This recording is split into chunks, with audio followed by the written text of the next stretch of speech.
What's up, my friends? How are you guys doing? I hope you're having a great day. Chris here, back with you. Today, we're going to be talking about something that's been kind of a hot topic for us wrestling fans here lately, and that's the Mr. McMahon documentary over there on Netflix, directed by Mr. Chris Smith. Guys, first off, thanks for stopping in. Didn't say thank you this morning, but thanks so much. I appreciate your viewership. Guys, let's talk about the Mr. McMahon documentary. So this, for anybody that knows me, knows that I am a big wrestling fan, big pro wrestling fan. I like all the wrestling, old wrestling, new wrestling, mid-card, I guess, Ruthless Aggression era wrestling. I like it all. Most of the wrestling, I'm not a big fan of the PG era, but that's neither here nor there. We're talking about Mr. McMahon, and that scumbag dirtbag. Let's talk about him, man. Okay, so Mr. McMahon's documentary, for us wrestling fans, covers absolutely nothing new. Nothing. If you are a wrestling fan, any and everything they talk about in this documentary series, you already know.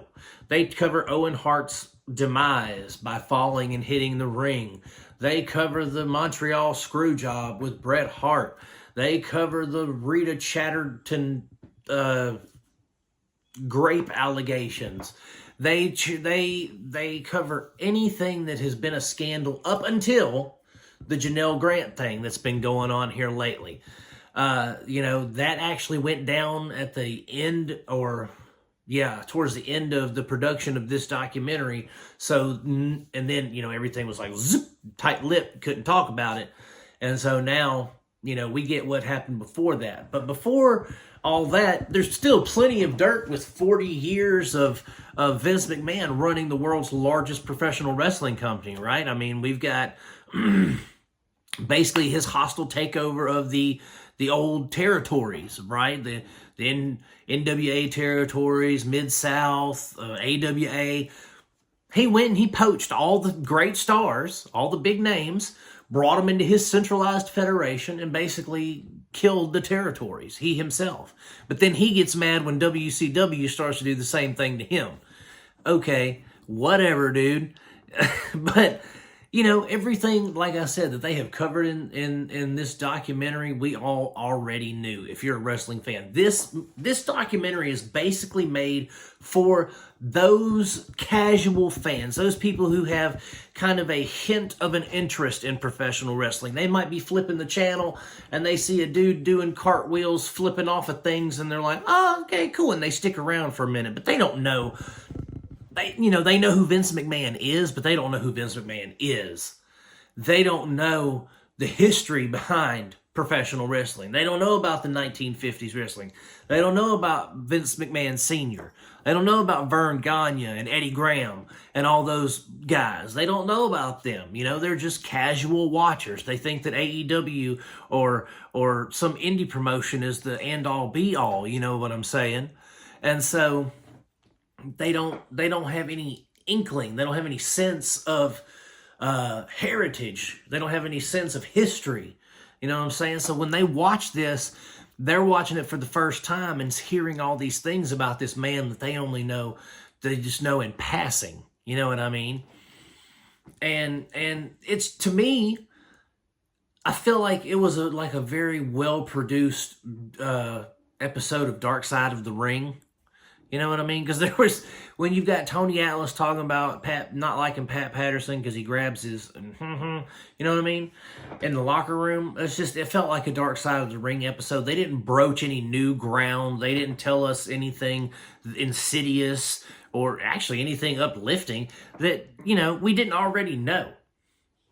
We knew that Vince bought the company from his father. We knew about the Owen Hart thing. We knew about the Montreal screw job. We knew about all these things that they're, putting into this documentary. So there's nothing new for us actual wrestling fans of professional wrestling that know our history of it and know our lineages and things like that. It's like we already know all these things because we keep up with it because it's our hobby or, one of our interests. But I wish it would have covered more ground that we didn't know about. But again, how much were they able to say in the documentary process. How much were they able to get out of Vince McMahon? Because even when he talks, he's very elusive. He's very ambiguous with his statements sometimes. And I'm just thinking to myself, this is supposed to be like getting deeper into the man, like what he's all about, who he is. And all it really does to me is paint a picture of a D-bag. I mean, but his life as a whole is a very, very interesting tale. His life as a whole is something that I would not necessarily be proud of, but it's definitely a life that has been lived. Coming up from, his dad didn't want anything to do with him until he was 12 years old. He lived in a trailer park with his mom getting beat by his stepdad because his dad didn't want nothing to do with him. And then one day his dad's like, oh, you're 12. I'm going to just bring you here and now I'm going to treat you like dirt. And so I can see how Vince McMahon, his psyche got messed up by his upbringing. You know what I mean? How his values of people and his values of money and things like that, how they were skewed by the way he was brought up and things like that. So you kind of get a sense of these are the environments that he was subjected to, and he really didn't know anything else. He knew business and he knew wrestling, and that was it.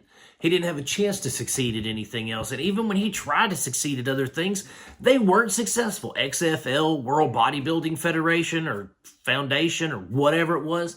Like, not everything he touched was gold. He knew wrestling, but he didn't know a whole lot else.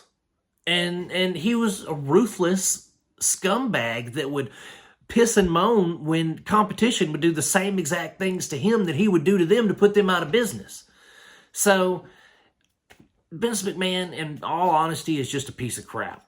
He's always been a piece of crap. I mean, his character on TV was probably more true to his actual, how he really is in real life than we realize. I mean, he is a piece of trash, especially after hearing the way that he does people, his shady business dealings, all that. Plus the things, if you're in the now and the know, you can go find other things that we know about, that have been publicized and things that he's done. So he's no saint, and he can be like, well, I'm a billionaire, and I'm a billionaire because I was this way. Well, what has it got you now, Vince?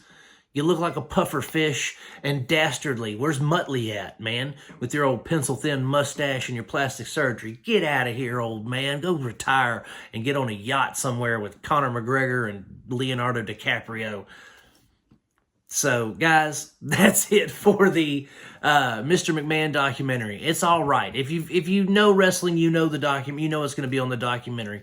If you're casual and you don't really know a whole lot about wrestling, or the man who pretty much invented modern wrestling, go check it out. It's streaming on Netflix. I'm going to give it 2.5 stars out of 5. And guys, that's it. Thank you so much for watching.